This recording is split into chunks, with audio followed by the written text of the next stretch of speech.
We thank you for your time, Andrew, and we'll talk about your runners in the first race of the day. You've got two here. You've got Shock Prospect and also Running Man. Took us around these two horses' chances in race number 1, Andrew. Yeah, good morning, Brendan.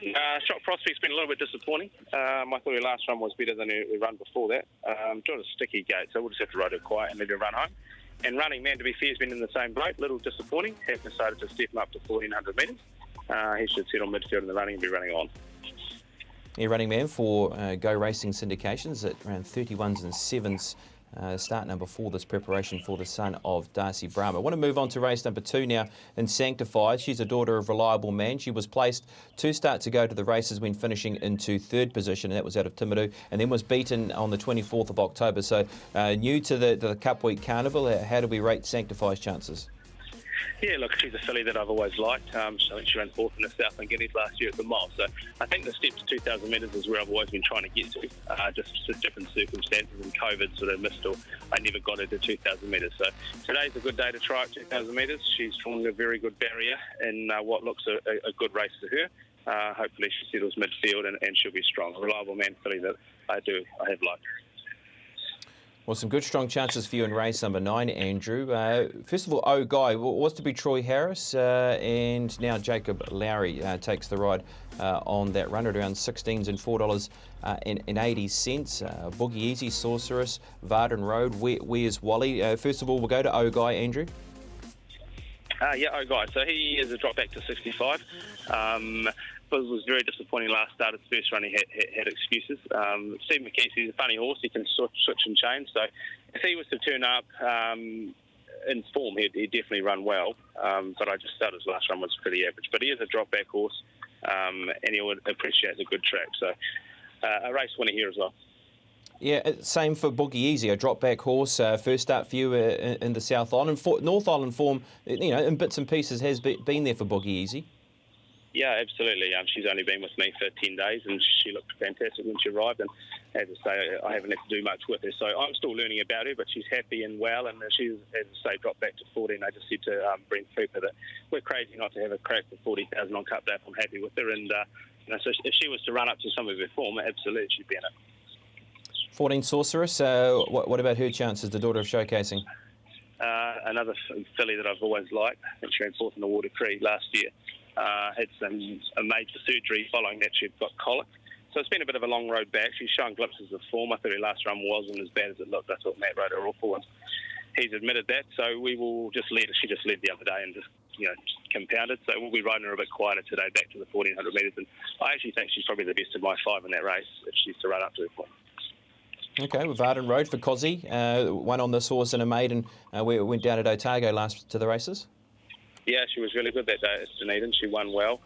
Just was a little slight easing in the track. And her record form's only fair, and she has drawn a terrible gate. So she's going to need a lot of luck. She is a mare that is progressing well, but it's going to need a lot of luck from out there. Right then, and then of course you've got in the race, and Where's Wally, running number 17. Craig Grill's taking the ride.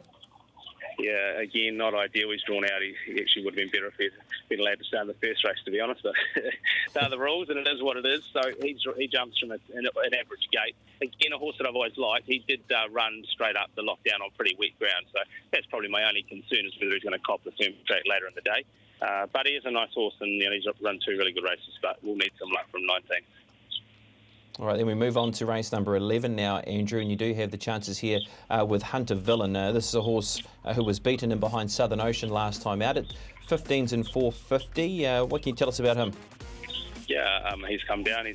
Terry Lyons purchased him off his old owners and sent him to me. And as I say, his first run was really good at Ashburton. Back to the 1,400, I was really surprised that he ran so well. And I just felt second up here the last day, he just might have just lost that little bit of zip that he had in his legs for his fresh run. So he's come on well this week. We've opted to step to 2,000 metres. So, I'm quite confident he'll run well. All right, this is the horse when presented last time to the races, in Hunter Villain, of course, out of Ashburton. That was 2 starts ago when finishing into 2nd spot behind Paint Me Red. And then we'll move on to race number 12, Andrew, and you've got 2 to be able to complete the day. He's our secret, first of all. 16s and $4.80, comes into the race off the back of a 4th on the first day behind Whale Song. Yeah, he runs really well this time of the year, and his first day run was really good. He was wide the trip, and he stuck to his task good. He was the winner at Wellington, I think, from memory at a mile last preparation. So, yeah, he's trained on well. He does back up pretty good. And I think he's won on Cup Day before. So, yeah, I think he'll run well. He need a little bit of luck from out at 17, but he's a horse that does like a little bit of room. So I'm not concerned about that. Yeah, no, gutsy effort, I thought, and especially with how good Whale Song was as well, and potentially, obviously, Whale Song's in this race as well, once again, the last race on the program. Caitlin J, now this horse comes in with 2 wins next to her name from 5 starts, the daughter of Niagara. We saw her winning at Ashburton last time to the races again, a horse who is drawn out in the car park. Yep, again, it's been the story of my Cup week, I'll be honest. Car park barriers, and again, we're out there. She's going to need a hell of a lot of luck. I just think we're crazy if we go forward from there. So she'll just be written quiet. I hope that they go crazy and she can be hit the line strong. But as I say, as you said, she's a mare that's put a pretty good record together in a short time. But yeah, she's going to need a lot of luck out there today. All right, is there one that you sort of favour as a gold coin chance, or a runner that's going to run a big race for punters today? Yeah, I'm really happy with Sorceress. I think she's dropping back to 1,400 metres and just to get you around the first day. And I think she's a good each-way chance.